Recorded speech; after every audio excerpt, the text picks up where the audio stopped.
Hello and welcome to From a Basement in Tulsa. I'm Jason Ferguson and I'm super excited to be here with my buddy Brandon Autry. What's up, man? Howdy. How are you doing? I'm good, man. How are you? I'm freaking so glad you're here. We've been talking about it since like December, Yeah. but you've been a busy man, which is I'm really excited to hear about what you've been busy with. Let's start this episode with a song from Brandon Clark. It's you guys playing at Canes. Yeah. This is a couple years ago, I think. So Yeah. It was awesome. A live Canes album. That's cool, man. Well, here it is. Here's Mekong, right? Yeah. Love this song. All right, here it is.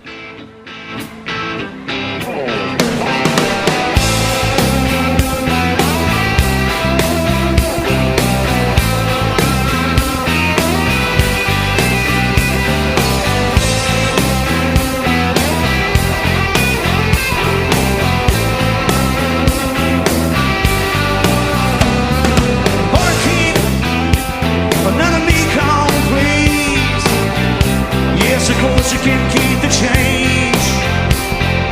New glass here for this new friend of mine. Forgive me, I forgot your name. Flip a coin, that's how we talk about. Heads I tell the truth and tails I lie. We came all the way from Taipei today. Bangkok is pouring rain.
That's not the only string that's going to be broke tonight. That's not the only string, man. What was that? You that broke your string? Well, it was Brandon broke a string. The other Brandon, Brandon Clark, and I don't remember what I was thinking, and so I still laugh when I hear that. Sometimes I'm random and I shouldn't have a mic. Yeah, that's so cool to have a live album at Cain's. Good job, Brandon Clark. What a great idea. Yeah, it was awesome. Hank Charles recorded that at Valcor Studios, and we had a lot of fun doing it, and it was awesome. So, that's cool. Yeah, that's really cool. It was, for me, it was special because growing up, my dad was a bouncer and worked security at Cain's. So it's kind of like a home for me. Yeah. So it was kind of, for me personally, it was nostalgic. Yeah, that sounds awesome. Yeah. What a good night then. Cain's is I just love Cain's so much. I don't know if you know that I haven't talked about this in at least 30 episodes, but right after I moved here, Cain's was having like a blowout sale of just stuff they were tired of storing, and all I could really afford were these chairs. So we're setting in like the original Cain's chairs that you probably remember from growing up. Yeah, totally. Yeah, these were like in the office or something. Well, these were probably hidden in the office the past several years, but I think they were also right when Cain's started in 1924 or 7. That's amazing. Yeah, it's pretty cool. They're pretty. I like them. I fangirl over Cain's often. Yeah, I mean that's a cool song. I'm so glad to have you here, dude. Yeah, thanks so much. What have for you been me. doing? From my perspective, you kind of disappeared off of the Facebook world. Yeah. One night we're playing gigs together, and the next night you're on freaking Jimmy Kimmel. Yeah. And I need to hear the process of that happening because that's awesome. It was weird, man. At least as far as this past year is concerned, I've been playing on tour. I played on tour with an artist named Chase Rice. I was a New York country artist. And it all kind of it happened really quick and really randomly. I went on a trip to Nashville with a buddy of mine named Corey. And we did the typical touristy Nashville thing to where you go to Broadway and you hang out. And so that's what we were doing. And we were at Honky Tonk Central, and the band was playing there at the time. Bands on Broadway don't get paid. They get tips. Yeah.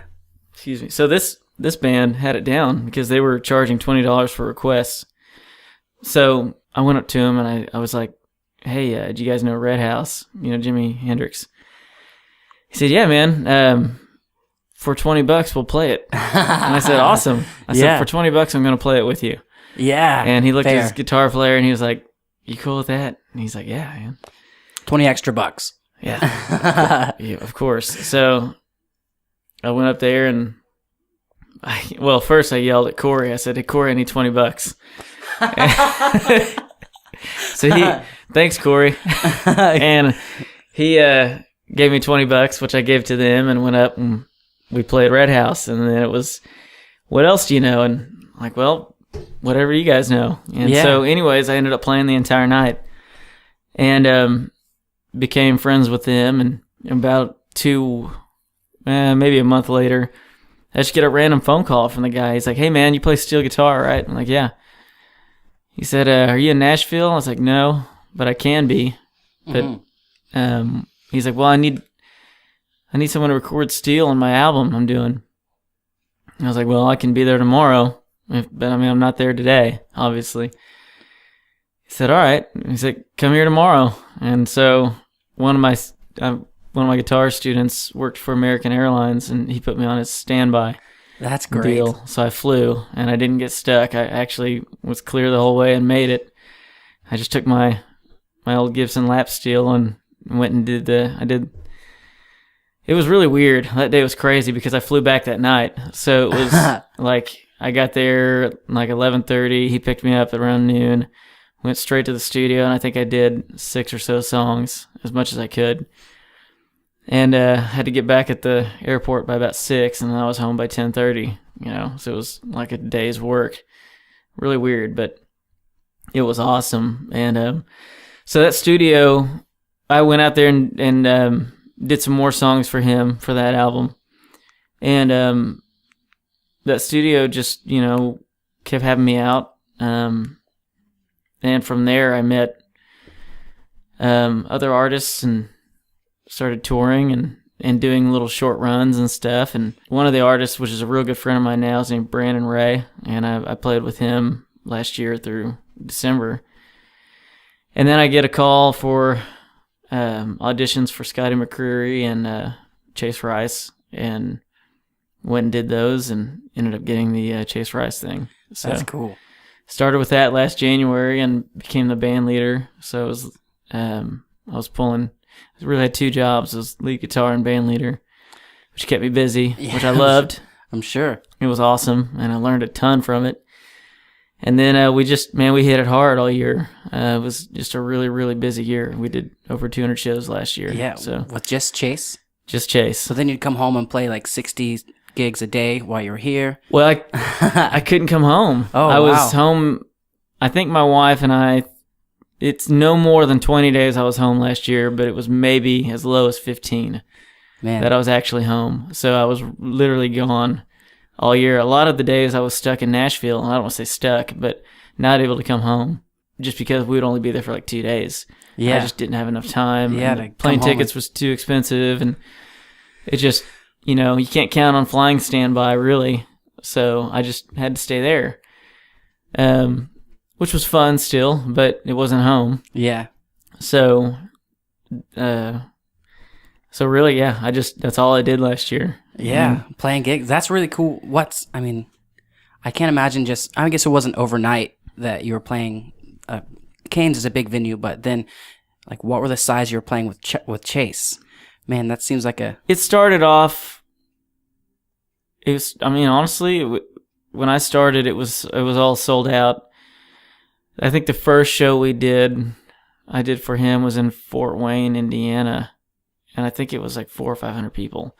But it was, it was the thing that, the tough part about it is with an emerging artist, especially as fast as Chase is going, you book a year in advance.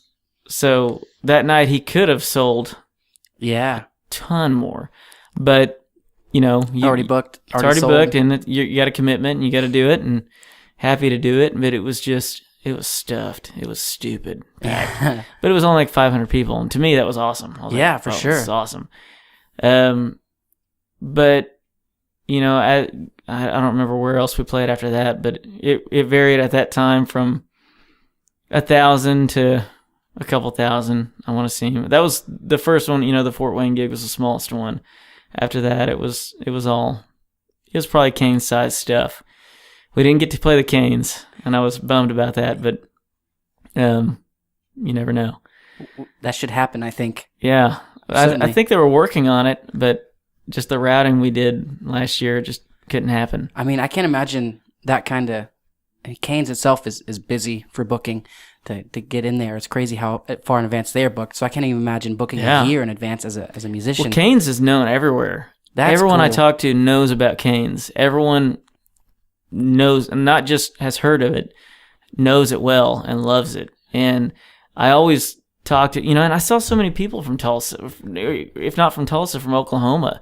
It's such a small world, and it seems like, man, it's just so many people are from here, and it's awesome. It was really, really nice. Thompson Square's a country band, and he's from Oklahoma. Yeah, I've seen them at Canes. I actually saw them for a Christmas thing with Travis Kidd last month. Oh, cool. Yeah. Yeah. Well, they're really, really nice, and I was wearing a Canes shirt when I played with them, the first time I played with them, and they were like, "Oh, you're from Tulsa?" And I was like, "Yeah." I was like, "I'm from Oklahoma," and so we talked a lot about that, and then just other people, man. It's just it's just really, really cool to see how many people love this place. So it was fun. But do most towns? Do you think a lot of towns have a lot of venues close to that? I guess I don't really. I know sorry, I didn't mean to interrupt. There's a lot that they, as far as the town itself, like St. Louis, gosh, I can't remember. I think it's the Pageant is a similar, I think it's called the Pageant in St. Louis. It was a similar thing to, it wasn't as old as Canes, but everyone kind of has their room. Yeah, like Milwaukee has the Rave. Michigan has the Machine Shop. let's see, what did we do in New York? Gosh, I can't remember. I can't imagine trying to remember But 200 gigs. It seemed like a lot of towns had that. Let's list similar from memory. Could you list the first gig, and then you don't have to do every one, but like every second one, just back to back. Which town did you go to? What time did you play? And your set list for the whole. I'm just kidding. Oh gosh, yeah. I was like, I literally went for the calendar. Like, I'm gonna cheat because I don't know, man. That's cool though. And you enjoy it though. It was a blast. Yeah, it was fun. Talk about being a band leader, because people, I mean, I don't really picture that as being part of touring, because as you just kind of picture it being completely all super rock and roll lifestyle. Yeah. But no, there's like all this management and like business that you have to handle.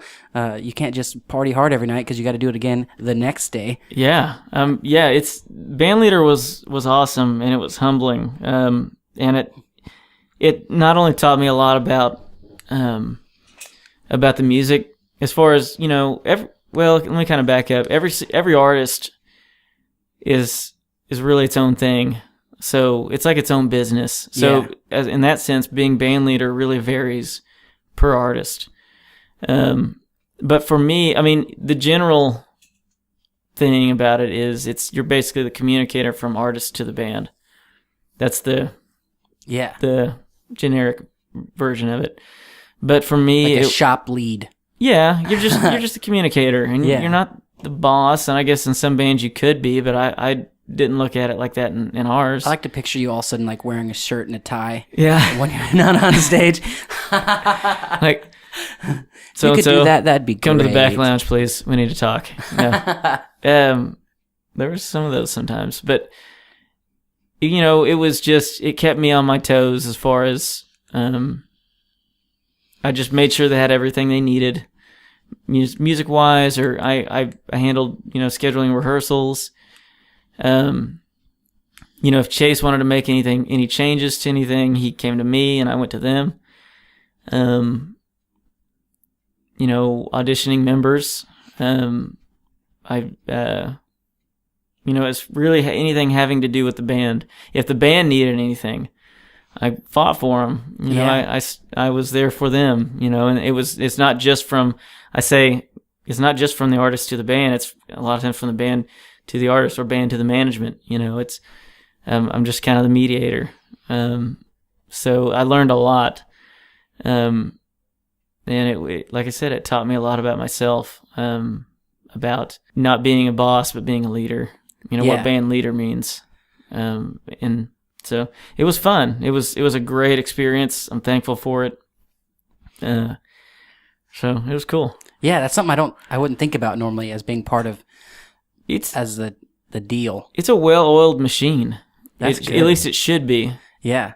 It's not what you think. It's not what it's not what most people envision it as, like the rock and roll lifestyle of, and it can be, but it's not. It shouldn't be, and it wasn't for us. You know. Yeah. There was guys that they'd loosen up and have a good time, but for the most part, it's a job. We all had a great time. We'd go do fun stuff, and like one time we went paintballing, and if we were in a fun town, you know, like a New York City or something like that, we'd go look around, sightsee, and do stuff. But it is a job, and it was a business, and there's a tight schedule, and there's things that need to be done, and you know, so it just helps to have, you know, you've got band leader, you've got tour managers, you've got stage managers, you've got lots of pieces that help keep things together. So, yeah. I mean, I'm sure you missed most was playing gigs with me. I can't imagine you're having a great time without, you know. I cried on my bunk many times. I know you missed the Hunt Club. Everyone for sure. was like, "Who's Jason? Jason Ferguson? Like, what? He's just crying." I'd cry. I'd have tremors in the middle of the night. Like, why does he keep waking up and screaming, "Jason"?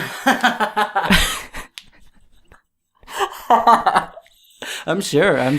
Why is he doing that? At least we know the management knows about me, you know? Yeah, they know all about you. But it's yeah, it was fun, man, and it's fun. And I did, that being mentioned, I did miss playing at the Hunt Club. I did miss playing. You've been around here. You've been, I guess the word is professional guitarist since I've known you, playing all kinds of bands in Tulsa, teaching lessons. Let's talk about that, because you do something cool that I've only seen the past few years, is where you can actually Skype lessons. Yeah, modern technology. That's cool. It's so cool that I had a student yesterday that was from Canada, and I'm here in Oklahoma, and I'm teaching her guitar. That's awesome. And it's amazing. It's just so cool that you can do that. And not only that, but you develop a relationship, a friendship, and you don't even have to be there in person. And the fun part about being on the road was, when I was in their town, they get to come out and I get to meet these people face to face. That's really cool. So the Skype thing has been great. And I absolutely just love doing it. Like I said, it's just amazing. You can you can have a friendship from afar now, or educate someone, or at least I try to. It's neat, man. So that's been going well. I've just started doing that last year when I went on the road. I've been a guitar teacher since I was 18, and I'm not going to say how old I am now, but I'm definitely not 18. But it's something I'll always do, and I love doing it. And so I really pushed the Skype thing when I got on the road. I just needed that outlet. Yeah. And it pushes me. Like, the students push me to get better. They'll ask me something that in their everyone's got their own perspective. I'm so interested in everyone's brains, and the way people think, and how we can look at this bottle of water, but you're going to look at it the way you look at it. Yeah. So students, the questions they'll ask, it just keeps me on my toes, and it always has, and I hope it always will. So if not for them, man, just for me, I just keep doing it for me. It just helps, and I grow with them. I've had students that I mean, one of my youngest, when I first started teaching, was 8, and now he's 22. That's unreal, and we're still close. We're like family. Oh, and everybody can add up your age now. Right, now you know. And now you know. So, anyways, yeah, it's great. I love it. I'm picturing you like pausing a lesson, like, hold on, I gotta go play for Jimmy Kimmel real quick. I'll be right back. Yeah. Practice that lick real quick. I did a lot in green rooms. Yeah. I did do the green room thing. I didn't do anything from Kimmel though, but it was fun. Could you give us a story? Just tell us about that. I want to hear how Kimmel works. The Kimmel thing? Did you have a great time? Kimmel's, it was awesome. It's a blast. Kimmel's cool for a lot of reasons. Number one, it's in California. Number two, it's in Hollywood, which is, awesome. So the weather's nice. People are pretty laid back. Man, I hate to interrupt this awesome story, but did you see the Minion out there? Because I think there was a Minion dressed up when I was there, and I missed getting a picture with him, and I'm still tore up about it. Which one? There was more than one. Yeah, I interrupt because I think the band I was with, I think David Castro shoved his CD inside their studio. Oh, wow! Which is a great way to get on the show. That's awesome. Please, in California, awesome weather. Hollywood Boulevard is right there where the studio was, right? It's right there off the street. So we stayed at the Roosevelt Hotel, which is right there. So our load-in was like, and you backline, or at least we did. We backlined everything. So you're familiar with it, but you have a list of gear, and you tell them, hey, I want this amp, and drummer's like, I want this and this, whatever, and you show up and it's there. They provide ready. it? They don't. I believe it's either SIR or Soundcheck. That's really cool. One provided it, but there's backlight companies that's what they do. So you're able to fly in, and all you need is your guitar and your pedal board. And so that particular show was awesome because we walk out of the hotel, and it's literally like you just cross the street, and you walk in, and the stage is right there. You set up, and you do your sound check. It's shot during the day, so you don't have to get up super early. It's not like a 5 a.m. lobby call or anything. But you set up and you run through it, and they just kind of tell you what they're going to need from you. And you come back, and I think we started shooting at 5 or 6 or something like that. And So we show up and we get to watch the show as it goes, the guests and stuff, and there's no commercials, so it's interesting to be a part of that and see what goes on. It only takes, I think, the entire show is like 40 minutes, maybe 45 minutes. So, and then they say, hey, we're ready for you to be on stage. So we go up there and by the time we get there, everything's kind of ready, and they introduce us and we play our song and we're done. So we pack up and then we go back to the hotel or do whatever. Yeah. So it's really, really laid back. And that's in California. If you do the late night stuff, we did Seth Meyers in New York, and that was a little more complicated because it's New York, but still really cool. Yeah. What makes it more complicated? Well, you just got to go through 9 levels of security. Oh. It's a big building. It's the NBC building. Oh, man. But it was fun because Seth was next door to the Saturday Night Live studio. Like it's the same hallway. So I was like, can I walk over there? And they're like, yeah, just go over there and check it out. They're remodeling, so it didn't look like anything, but it was still there. Yeah. And they had pictures of people that have been there, movie stars, whatever, down this hallway. And it's you just walk around and like, wow, I'm at Saturday Night Live studios. This is amazing. I'm more apt to cry at those things, but did you cry about this? I didn't cry. No. I get in shock. I don't cry. I'm just like, I just kind of, my eyes glaze over and I'm just there. And then it's just a memory. Like I can't take it in. Like when it's that cool, Yeah. It's just, I don't know. I guess I wish I could just cry and be emotional about it. Yeah. Man, the people in big cities like that. I haven't been in New York, but I'm only talking about California. It really changes how cool everything can be. Like what I was thinking about, because you were talking about being in Hollywood, I just shot back to, first of all, it's too many people. I won't talk too good about it. Like I was not enjoying how many people, but like the local shows that you were seeing, like we see posters on the wall for people, like my show might have a poster on the wall, but then at this restaurant where I paid $6 for a meal, there's like Lady Gaga and Katy Perry are the local bands playing that night. It's just really just a weird thing. Well, Nashville's the same thing. You can walk down, like I said, Broadway's a touristy thing, but you can walk down Broadway during the day and you'll see, one of my favorite guitar players is Johnny Highland. And my first day at Nashville, I was going to hit the head, and he walked out, and I was walking in. I was like, whoa, Johnny, come here. Can I take a picture with you? He's like, yeah, dude. And I'm like, what are you doing? And he's like, I'm playing. I'm like, I'm going to come watch you right now. I'm following you. Yeah. So, stuff like that. That's the local thing for them. Yeah, that's always a strange.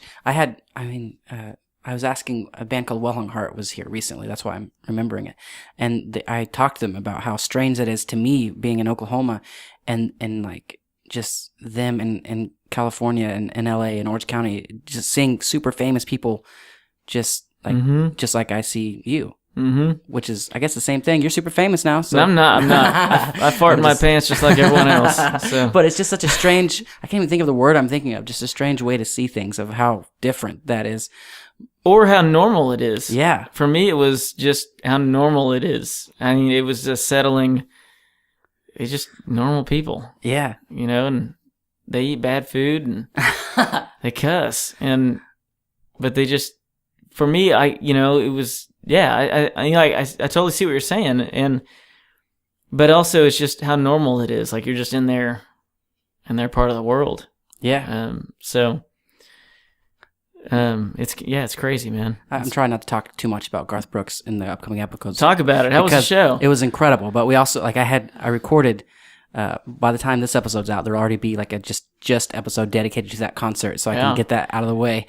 But he said that same thing. He's like, oh, thank you guys for making me feel so cool. I'm just a dude that lives here.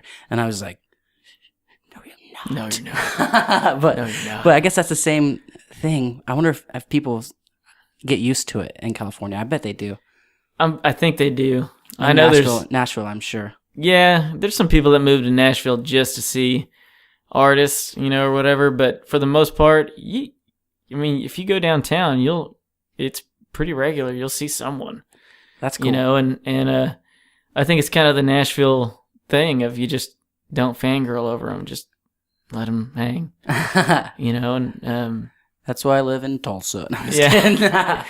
Yeah. So what night did you go to Garth Brooks? It was a Sunday night. Okay. My mother-in-law went Saturday. Which one? The late one or early? The late one. Oh, I'm sorry. And it started late. Yeah. But she loved it. She was She there had at a blast. 3. Yeah. That's cool. She loved it though. I mean, Yeah. And I'm super jealous. But his daughters actually went to my church I play at in Owasso. Yeah. Or I used to play at. And his youngest daughter served there, and she was always on front row. She worked with the kids. And, I never really talked to her because I knew the first thing I'd ask her is about her dad. So I was like, well, I probably better not do that. So I just kind of let it be. But I was always like, man, like her dad is like one of the biggest selling artists of all time. Maybe the biggest. That's Last crazy. time I read that, it might have changed in the past 5-6 years. But it was cool to see her there serving. Yeah. Like, they're just normal. Yeah. They're just living life. And good people. Don't make me cry, Brandon. Yeah, good people. So Tell me about what the song style that you were playing and have been playing. Which do you enjoy the most? What do you enjoy? Well, throwing down on the guitar. I don't know. Just all of them. I love being challenged, and one that has probably challenged me the most in my entire life is Mr. Brandon Clark, and in a good way. But I just love being challenged. I don't know. It's just hard to say. I mean, I love playing music. I mean, music's been something that I've just been into since I was born. And, now it's just, I like it all. I sincerely I can probably listen to, I may not be a fan of necessarily everything, but I can listen to something and find something I like in it. Yeah. And, I just like to be challenged. And if it's a style is really kind of easy, maybe it's just super basic, and maybe it's not maybe something like that wouldn't be it'd probably be my least favorite to play. But yeah, gosh, I don't even want to say that. I like it all. I don't know. You get to play music. I just like playing. I'm just lucky to play guitar. We talked about you teaching. I want to be able, like, if people are listening that know somebody or happen to need guitar lessons, how do they go about doing that? Because you can do it. Yeah, well, here in town, I give one-on-one lessons. I teach out of Broken Arrow. So you can email me at brandon.autry@gmail.com, or you can find me on the social media stuff. Yeah. But, that's one-on-one stuff. As far as Skype, I do that for anyone else that's not in town. So, yeah, it's like we were saying, man, Skype's crazy. It's crazy what you can do with it. Yeah, that's cool. I mean, I just love that there's no more, maybe there are more professional, like bigger guitarists teaching, but there's no, I don't think there's anybody better to get lessons from. So I'm trying to say, oh, man, I don't think there'd be anybody better to get lessons from just because you're doing it. Thanks, man. Living, I don't know what to call it. I don't want to call it living the dream because it's too cliche, but kind of working hard at it and having a good time and then still taking time to teach is. Yeah, I got it, man. Like I said already, I got to do it. I got to teach, and it's something I always will do. But yeah, one thing I've been doing is mentor sessions, and I do that. I've been doing it one-on-one, but that's mostly been Skype stuff, and it's basically like people interested in maybe getting in the music business or making a living doing music. And I consider the music business just, if you're in the business of music, it doesn't have to be at any high level. It can be, wherever you're at in your hometown. If you're making money, you're in the music business. Yeah. And you can make a living doing it. You don't have to. A bus has nothing to do with that. Having a single on the radio has nothing to do with that.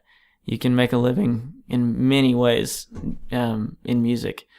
So that's kind of one thing with the mentoring stuff that I push. It's, and everyone has their own goals too. So if it's someone that wants to do the big touring thing, I can just give them my perspective on what I went through to get to that. But if it's someone who Make sure you always have $20 on you. Keep it 20. Keep it 20 and Corey. Corey. Take Corey with you. Take Corey to Nashville and go to Honky Tonk Central and request a song. You're going to need $20. But, it could be anything, man. And I firmly believe it's possible to make a living doing anything. It's just like anything else. It's another job. But you got to have a passion for it or you're going to hate yourself. You're going to hate your job. And for me, luckily, I have a passion for music. So I'm going to do it even if it pays or not. I have to. I didn't go to college. So I'm committed. I get the hand tats. You get hand tats? You're in this. My banking days are over. You got to move on to neck. Got to. But I'm serious. Yeah, I'm with you. So, this is a thing I live by, man. This is going to sound a little cliche, but I firmly believe it. If you need a guarantee, then you don't have faith. And I post that. I know it's convenient because I post that. I post stuff like this on my Facebook and everything. But if you need a guarantee, then you don't have faith. And whatever it is you want to do, you got to have faith it's going to work. A guarantee is you selling a $2,000 guitar and someone offering you $1,000 for it. Yeah, you're guaranteed $1,000 right now. But if you just hold out a little longer and just know you're going to get it, faith will get you $2,000. I promise. So that's cool. That's a cool outlook. It's just the thing is, and the other thing is, man, that I push. You didn't ask, but I'm going to offer this up, man. You just got to be driven. And I posted this too. But it's fresh on my mind. I've been thinking a lot about this lately. And it's, you can be stupid and driven and go a lot further than someone who's smart and lazy. You know what I mean? Where's it going to get you? Yeah. So as long as you're driven, man, you just got to have faith and be driven. And you can do whatever you want. Even if it's not music, you can, whatever you aspire to do. That's just all you need, man.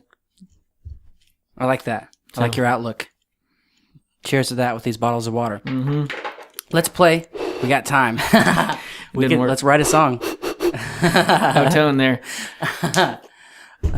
Let's play another song here. Cool. We have Southern Highway Love Song by Gregory Hyde. I don't know this gentleman, but this song is incredible. Greg is one of my dear friends. The song is I love him, and he's super talented. He's in Chicago now.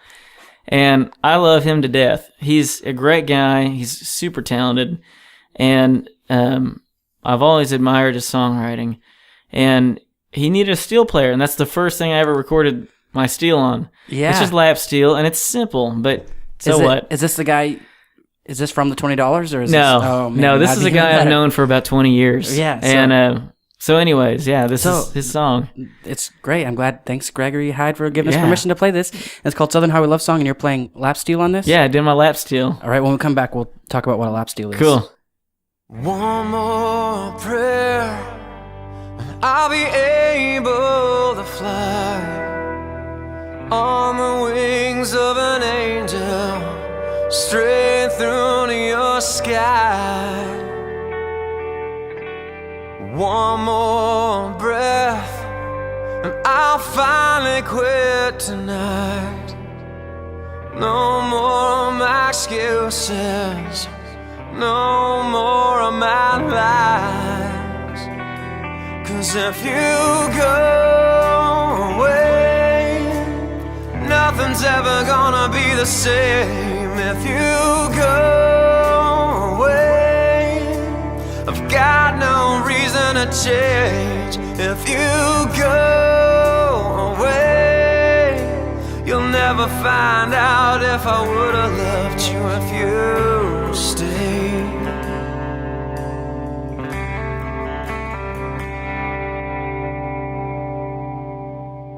One more mile, and I'll be turning down your street. In the dreams I have of your Oklahoma smile, while my heart's out on the road in Tennessee.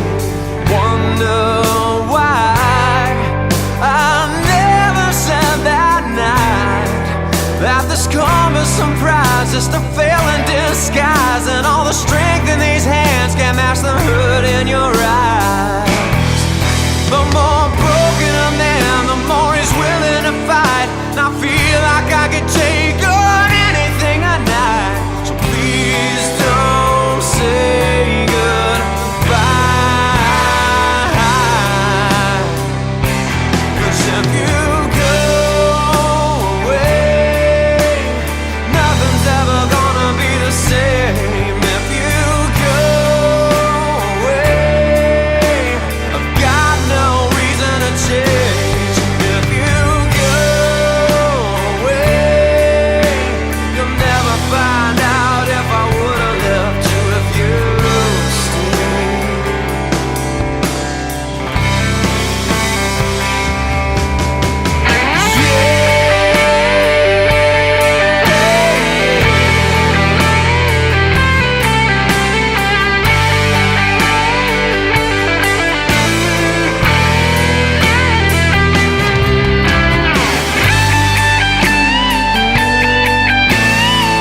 is right. But would you, could you believe me that I loved you all this time? But if you go away, nothing's ever gonna be the same. If you go away, I've got no reason to change. If you go away, you'll never find out if I would have left you if you stay. If you stay.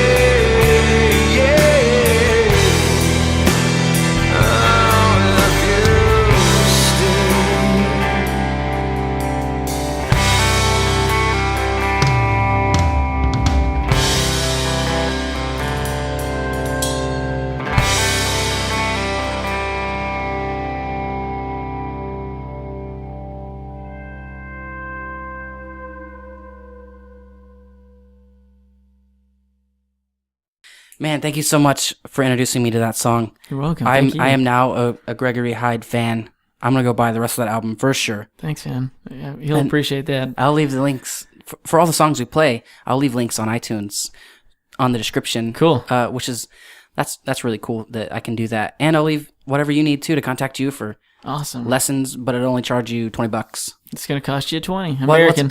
What's funny is the kayfabe was over, and they have like an inside joke where when anything gets awkward or just anytime they need to say something, they just like, hey, can I borrow $20? And it happened like 10 times on the episode, and it was hilarious. And he talked about, I think he like did that to Korn's drummer or something my like gosh. that. And it's funny that $20 is relevant with you as well. That's pretty awesome. So if you, I hope they come up and ask you for $20. That's hilarious.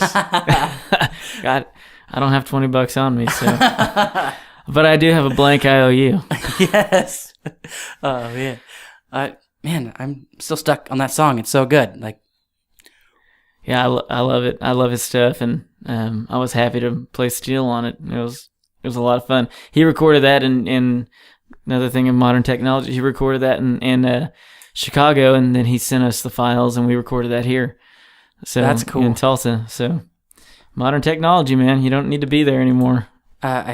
Yeah, even like big artists are talking about that. I've heard on podcasts, people just being like, we can record. It was Aerosmith, their guitarist. Joe Perry Yeah. Was talking about how easy it is that he can just be at home and record now. They just all have individual Right. studios. That's really, really nifty.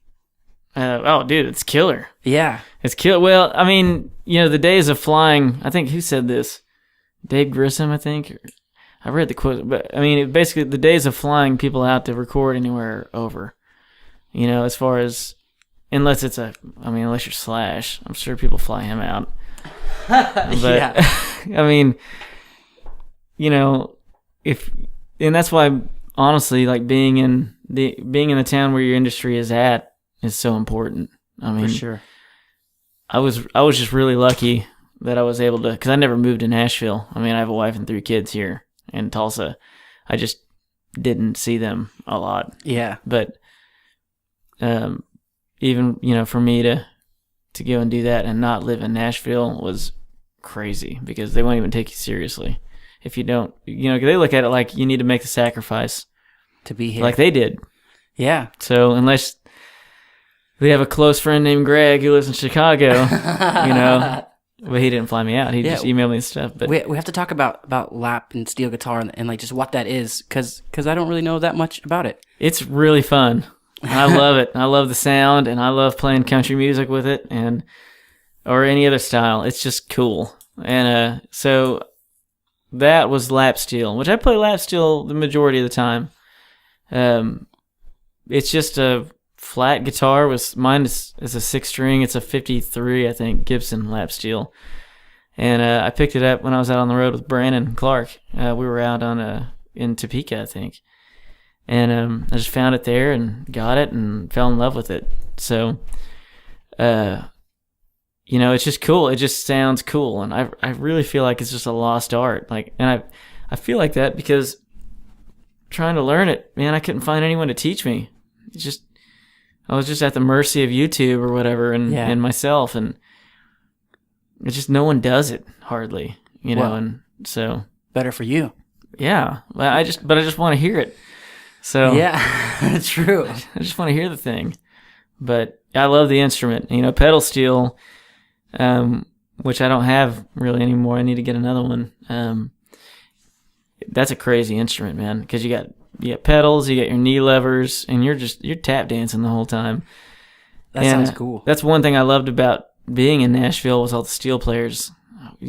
Older guys just killing it, man. That's just where it's at, and I just love, like I said, I just love the sound. It's just so unique, and you just don't hear a lot of it anymore. So, yeah, I'm super glad you're getting to do that. Yeah, and you're being the dude that's playing it. So other lucky people. Well, I'm faking it. I'm faking it. Man, I can't imagine playing an instrument with your hands and knees and feet. I pictured flying a helicopter. It's kind of the same thing. Well, it's hard for me because you play guitar, so you can see your hands.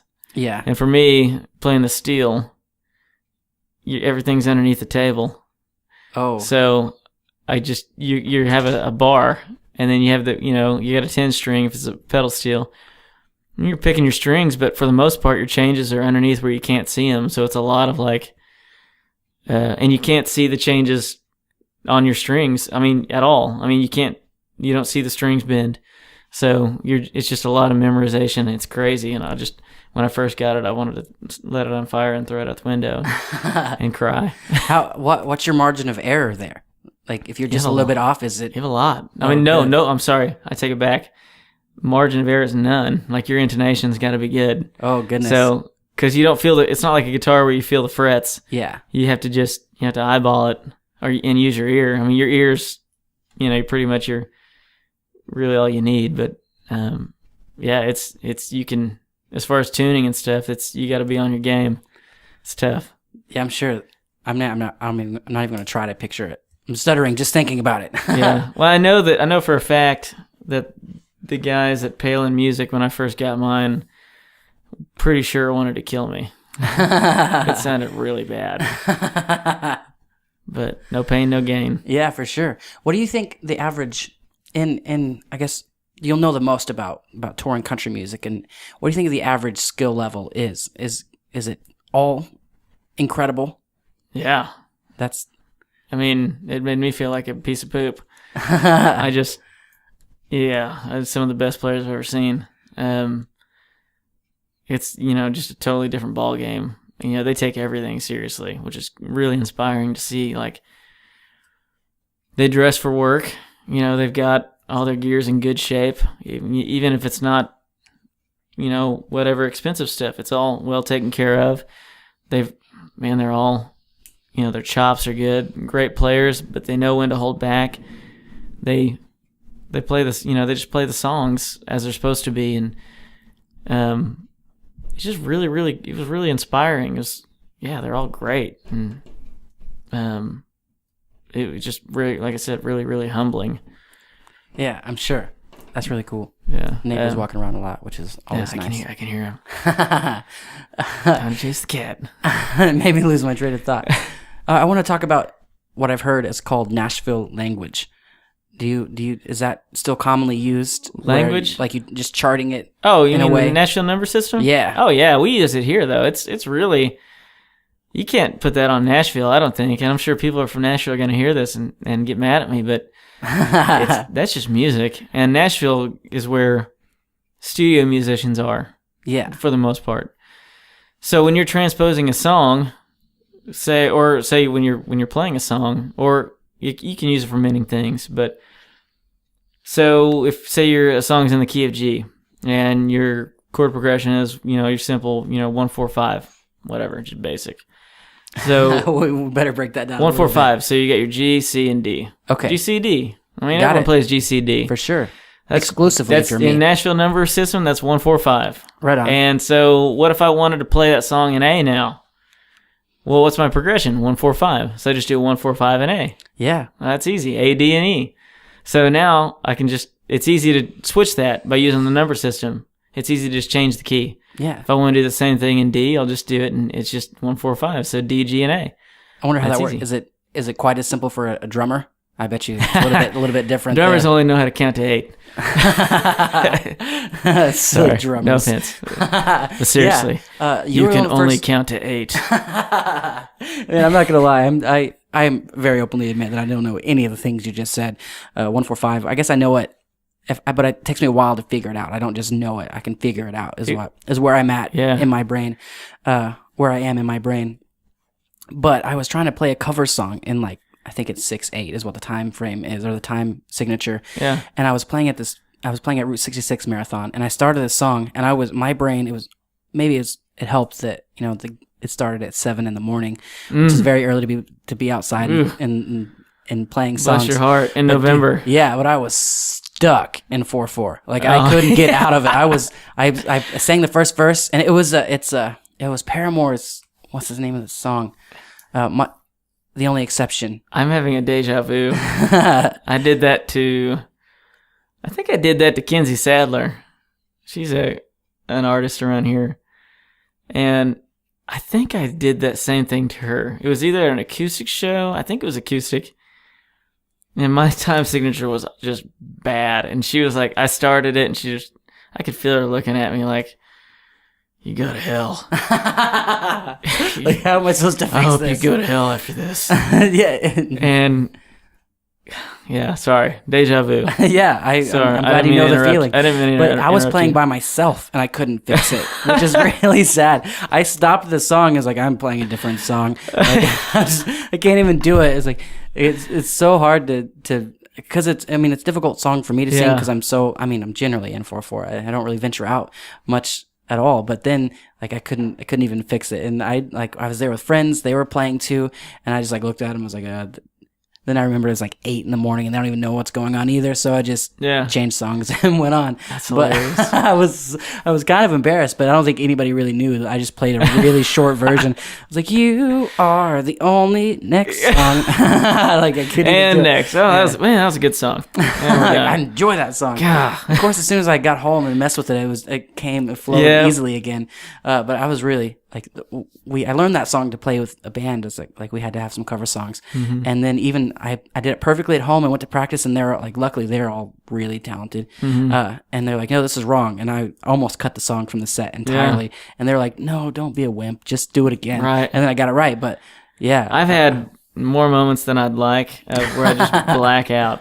Yeah, like I just go blank. I'm like, what am I doing? Long sets, I do that. I forget I'm even playing a show. I'll see something shiny on the wall and start. Yeah, and it's always the most simple stuff. Yeah. Like, how did I butcher that? Like, what just happened? My song is 4 chords. Yeah. How did I get lost? It always is. It's never, I'll always focus on whatever. Major changes, solo, or something like that. I'm always thinking about that. And then I'll have shiners on stupid stuff. Yeah, I feel like maybe it's because I'm trying to defend myself here. That the song I was playing was 4 chords over and over and over. So nothing ever sounded different. So there was nothing to base where I was in the song, which is my songs, as you know. I love your songs. Thanks. So You were one of the first musicians that made me realize that there are really incredible musicians out there. Because I talk about hiring musicians, and then like not really even needing more than a practice, and that's so incredible to me, because I have to practice my own songs. And it was you and just everybody I've been playing with recently that made me realize, like, wow, there's just, if you can find them, there's good, dependable people. Yeah. It blew my mind, is what it did. Yeah. Well, I'm always lucky. I mean, I love practicing. There's just not a lot of time for it. Yeah. So, Tulsa's so full of great musicians, and a lot of them stay really, really busy. And so like they're just used to little or no rehearsal. And fortunately, that's a good thing, and it can be a bad thing. For me, I'll lean on that, and I'll lean, like, sometimes in the past, I'd get a call for a gig maybe the day of, and that gives me no time to even listen to stuff. So like, I'm going in, I'm going to wing this thing for 3 hours. Yeah. Good luck with that. But it sucks because I'm confident that I'll be okay. So I kind of let that lead into other things where like maybe I won't prepare like I should. And I'll get used to just listening to stuff while I'm headed to a show. And it's not always a good thing. It's like, you know what, just take a day and just practice. Or a band, just, if you can, get together and practice. But sometimes you can't. And, but, I love playing with you. I think we did, 3 or 4 shows? Yeah, one of them was Center Universe Festival that first year. And then we did some stuff fun. at Hunt Club. Yeah. With Mr. Dante. And then, I don't know, I think I just quit playing band gigs for a minute. And then it was fun. I loved your songs, and Jeff Coleman, I think, recorded on those. And I love his playing. I saw him out on the road. Cool. He's playing with the Swansons. Oh, Swan nice. Brothers. Nice. And, was Ron there or? Ron. Yeah, Ron Swanson. And I was always bugging him all year because we did so much radio shows with him that I was always like, hey, man, are you going to be at this? He's like, no. And I was like, because it's all acoustic, and they usually had their aux guy playing acoustic. Like, man. Can you do me a favor with Jeff Coleman? Yeah. Next time you guys are on the road in the same town playing a radio gig together, can you switch? I don't know if that'll get you in too much trouble, but I think that would be hilarious if you guys showed up to each other's little radio gigs. That would be funny. Because you would both be prepared, but oh my goodness. That would be funny. I would laugh very hard. Yeah. That'd be crazy. Would you be packing it up and going home afterwards, do you think? I don't know. Depends on how well it goes. If it was bad, then one of us probably could be. But then, we finally played a full band radio show with him in December, and finally got to see him out on the road and hang out with him, and it was cool. Love that guy. Yeah, very good person. Yeah, I love seeing him around. What can you talk about any shenanigans? Do things like that happen on the road? As far as just silly pranks that you guys are doing to each other. Yeah, well, you get the typical end of the tour pranks. We were out with Billy Currington for his tour the first of the year.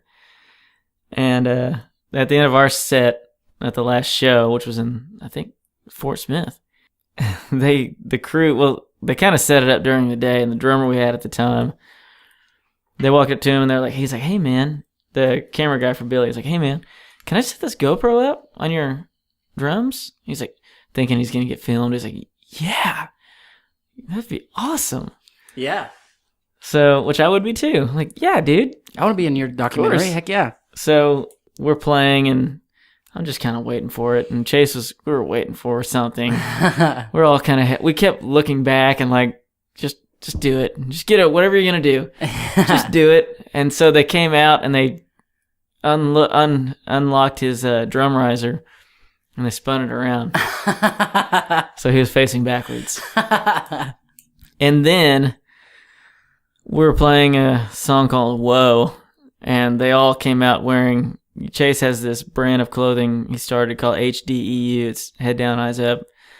So everyone of Billy's crew and Brett Eldridge's crew, he was on the tour also, they all were wearing HDEU stuff, and they all came out and covered the stage and gave us a hard time, and it was pretty funny. That's pretty funny, but Chase probably doesn't mind because he sold all those shirts. He didn't mind, no. And Chase, he was real good about that stuff. He just had... Now, on the other hand, our merch guy dressed up in a Mexican wrestling mask, I forget what it's called, and some really, really tight, like a Speedo bathing suit or whatever. And he was like dancing up on Billy Currington at the end of his set. Yeah, it was hilarious. I'm sure. The only I've seen a band called Red. Yeah, was touring with. I think it was Seether or one of those bands. But I remember seeing them like come out in their underwear or something like that at the end of the like their last show. That's on awesome. The tour. Is it more the opener messing with the closer or the closer it's messing? Both. It's all. It's both. We went out with Dierks Bentley for the Riser tour, and he didn't get us, and we were paranoid about it. Like all that tour, I'm like, man, we got to start now. We got to start thinking about what's going to happen because it's his tour. He's got control of everything. He's going to pretty much do whatever he wants. So we need to start thinking about what we're going to do to them. And he didn't do anything to us. And so Chase and John Party dressed up. He had that single Drunk on a Plane. Oh, yeah. They dressed up as pilots with these mustaches, and they were dancing around him and on his stage, and it was pretty funny. But it was good, clean fun. Like, and we all joked about, what would be hilarious, and just crazy stuff. Like, well, we can't do that because, you can't mess with the song, and you can't. Yeah, I imagine that's where the line do would anything be. to anyone's instruments, or there is a line. It's got to be. So it makes you be creative. You can't just open up, unload a paintball gun on someone. Which would be hilarious. I mean, you could, but you could. It's the last day of the tour anyway. Yeah, I mean, and you got lessons to rely on. Yeah, yeah. I mean, you could do that. So, if anyone does that, I have a $50 bill for you. Just send me the video, and I'll send it your way. No, seriously, I'm just kidding. Don't do that. You don't have any money. Don't try this at home. I don't have any money for you. So yeah, we did see a lot of that at the end of our headlining tour. I'm trying to think. I think it was just our booking agents coming out dressed up as Santa, and they were silly stringed Chase. I don't think we did anything to our opener, which was Old Dominion, who are a killer, by the way. Well, we didn't do anything to them. I don't know why we didn't. I think we were just lazy by that point. You kind of messed up back. Yeah, I'm sure. We're just ready to get off the road. I'm sure. But yeah, we pranked. I pranked Chase all year. I did these Instagram videos. They're called "I Hate Chase Rice." And I had things where it was like me setting a hat on fire, or kicking something at his, or throwing his personal property around, and just whatever.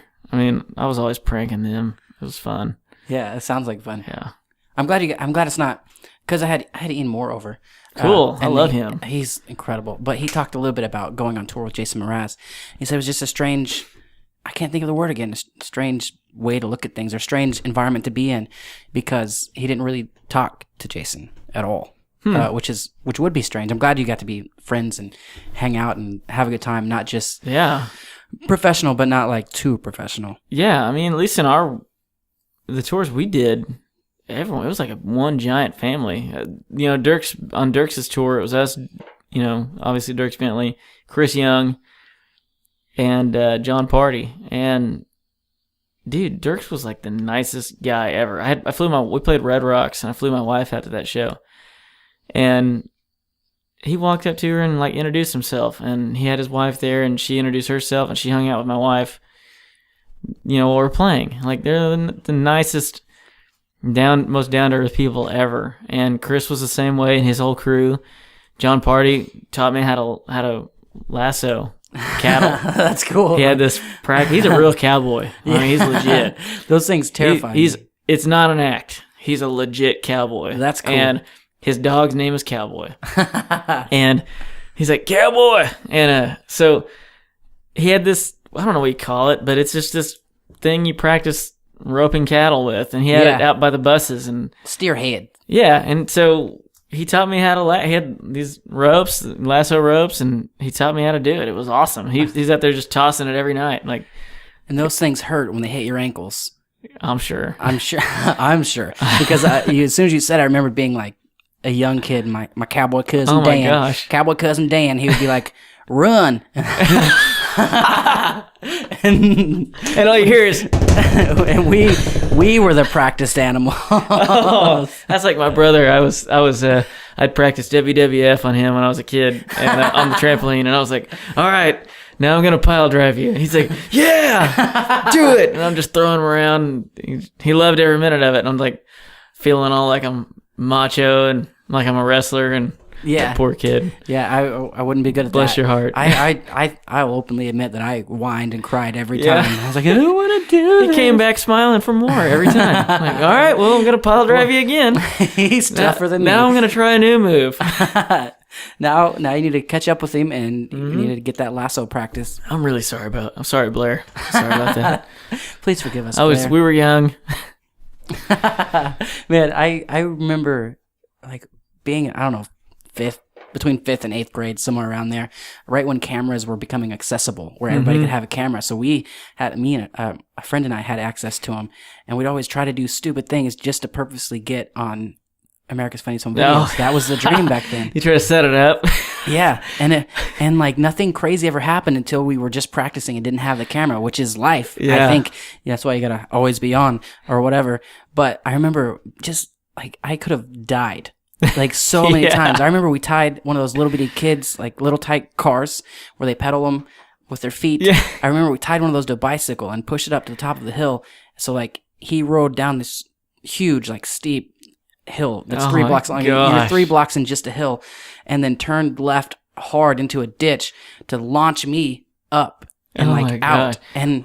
And now that I'm thinking about it, I'm glad I Well, the survived funny it. part is you're sitting there thinking, this is going to be hilarious. Yeah, and it was. I mean, now even though I laugh at it, but man, I would always land it perfectly Yeah. and be fine until we were just goofing off with it. We think we're getting good at it, and that's when I rolled it. And Your YouTube fails videos. of course, Oh, God. right now I'm stuck on Thug Life videos. There's the ones that I haven't heard of those. You should look at it. It's pretty great. Are they? Is it just It's thugs just- and doing stupid stuff like No, it's shooting just their foot? Or, it's like silly people like Oh. doing something and like adding like Thug Life. The Oh. only one I'm thinking of right now is I like was just thinking like gangs or oh something. no Sorry. no. Stupid things that gangs do. No,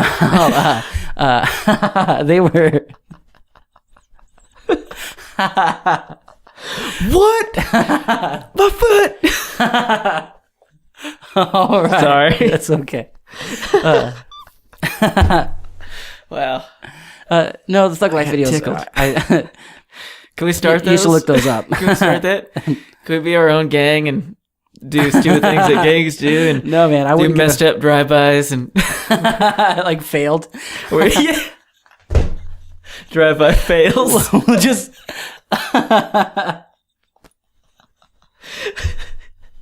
So it's not loaded. I thought you said it was loaded.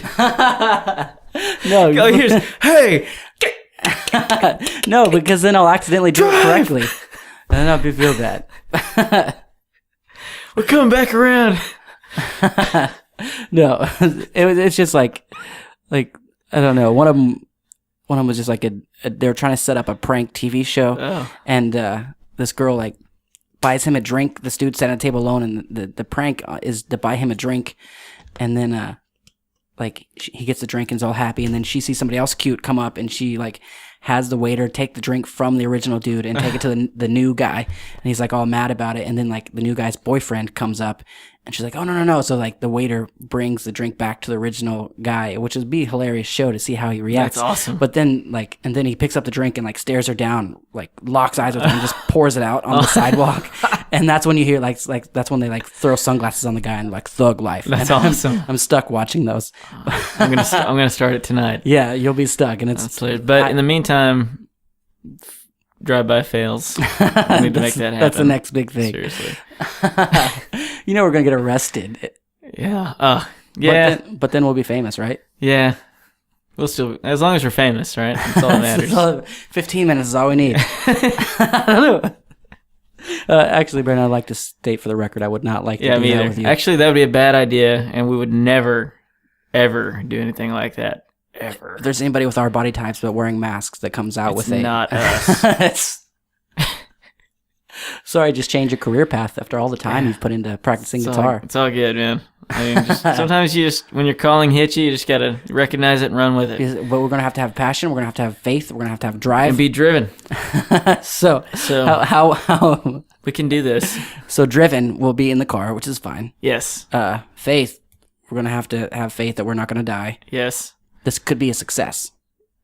I mean, that's pretty much, That's pretty much all you need. have the ingredients Everything's first. here.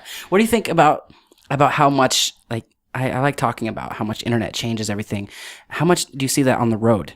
Like, just the difference, because you've been playing music a little while, but does it bug you being on stage for, say, just even the 500 person room? How many phones were up the whole time? And does that, like, Oh, well, it's funny because speaking of phones, they raise phones instead of lighters. yeah, But, I mean, it's changed a lot, but it's just changed. I Yeah. don't feel like it's worse. yeah, I don't feel, I can see I just that. feel like it is worse if you're trying to do the same thing while things are changing. Does that make sense? Like, Yeah, so in a sense, that I don't think there is a normal. Has there ever been a normal? It's just, you know what I mean? It's just never normal. It's always evolving. And so as long as yeah, I mean, things are always, and I'm always, I'm so behind with technology. Like I'm not smart with computers. I have an iPhone sort of that I know how to call people with and text people and get on the internet and buy guitar gear with, but that's about it. Does That's make that all easier. it does. And it plays, what's the game I'm playing now? Kingdom Rush. There's a little plug for Kingdom Rush. This thing's killer. I mean, if you want a game to get hooked on. I have to be careful not to try those things because I won't get anything else It's done. addictive. Well, the thing I was thinking about changing as my I guess least favorite experience was at Matt Nathanson. I was watching him, and there was a point in time where I couldn't see him because I was in the back of Canes. I couldn't really see him performing because all the people were taking flashing selfies consistently. Like, it's weird seeing the flashes back at you because everybody's taking pictures of themselves. Yeah. Another thing was at Garth, they would do crowd shots. Right. And 76% of the time I added it all up because I wasn't paying attention to Garth at all. I was just there watching the screens, doing math and stuff. But a lot of times people wouldn't even know they're on the screen because they're so dedicated to their phone. Right. Which is, I mean, maybe I think they're still enjoying themselves, which is fine by me. But it's just an odd thing. I wonder if musicians are noticing that and if it affects them. Well, who was it was telling me about? I think it wasn't Jeff Tweedy. I don't remember who it was, but was playing a show somewhere and some people were talking and he stopped. He's like, let me know when you're done. Can I sing my song now? Yeah. And yeah, it's funny. Like, and I guess everyone does them, and yeah. I know for me, when I go to a concert, I'm there to watch music, Yeah. which sounds weird because you listen to music, but I'm there to watch a show and hear music. So I guess a lot, but I know there's a lot of people that it is just an event, and even if you're at something like as big as Garth, I'm sure that they're probably spent 70% of the time socializing and being on social media, showing off that posting they're at about Garth. being at Garth, Yeah. but not really taking it all in. But it is what it is. It's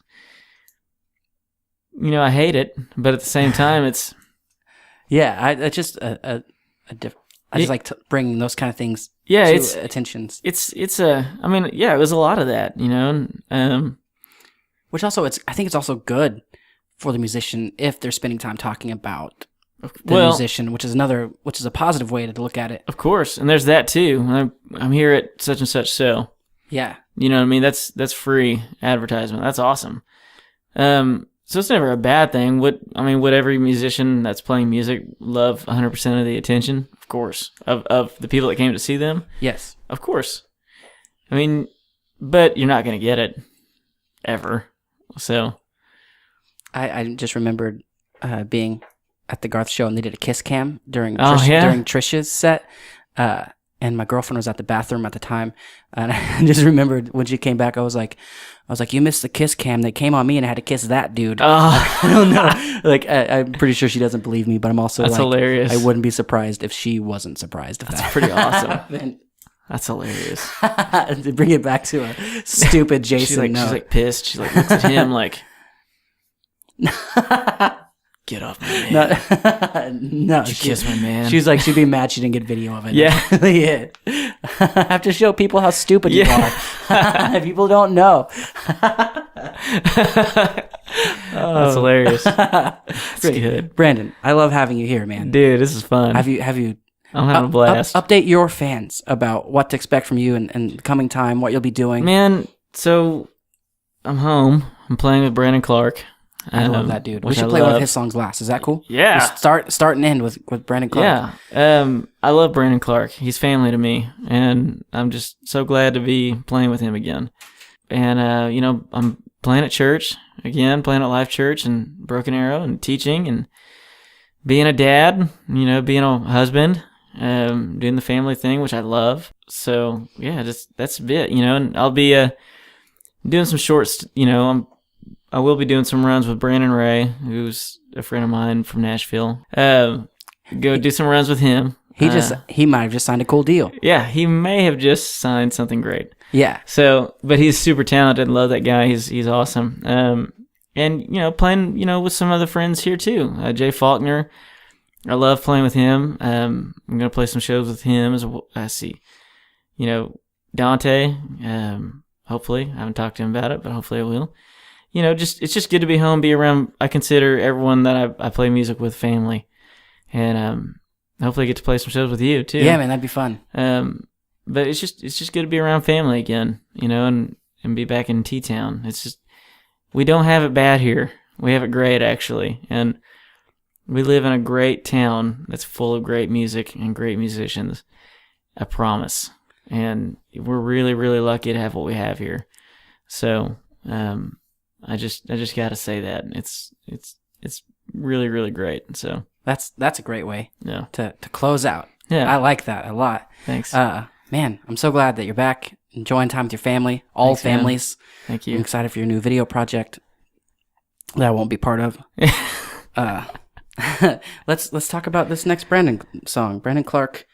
It's off the album Stuff and Things. Let's play Better Off Dead. Is that what you said you wanted? Yeah, this is inspired by or a quote from a movie. So I want my $2. Good. And you're playing. What are you If you playing? know the movie, you know what I'm talking about. What are you playing on the track? So I'm doing guitar, just lead guitar and background vocals. Cool. We didn't talk about that before. You also were singing with Chase. Yeah. And in that first song we played on the episode, that's you singing in the background. Yeah, that was me too. So I never sang BGVs until I got with Brandon. Like I said, that guy's pushed me. He's been great for me personally as a friend, but he's been great for me as a player. And that guy just he's pushes a me. real good dude. He's a real good dude. Love him to death. I don't mind telling the story again because you were there. I've told the story a couple times of playing at Kane's opening for Love and Theft, who you said you're friends with, which is cool. Yeah.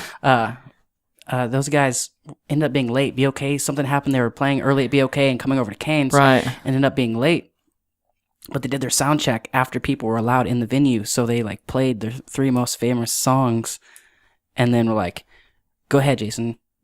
Jason, get up there. There's a little bit of devil in her. Angel. Okay, we're good. Jason, get up there and play. Okay. Okay. And go. And then I broke a string. Yeah. But then Brandon Clark saved my butt hard. I thought I was gonna end the set. Cody Clinton was playing with me.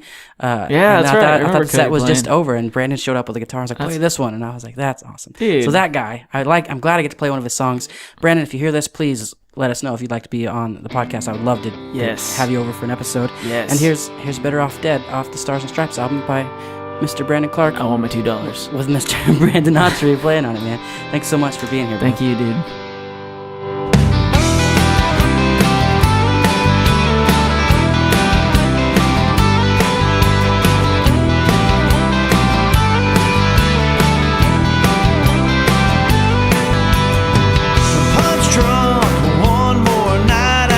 I fell down again. My heart broke, 'cause now she's long gone, didn't stick around to the end. Hometown,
hindsight, they call it 2020.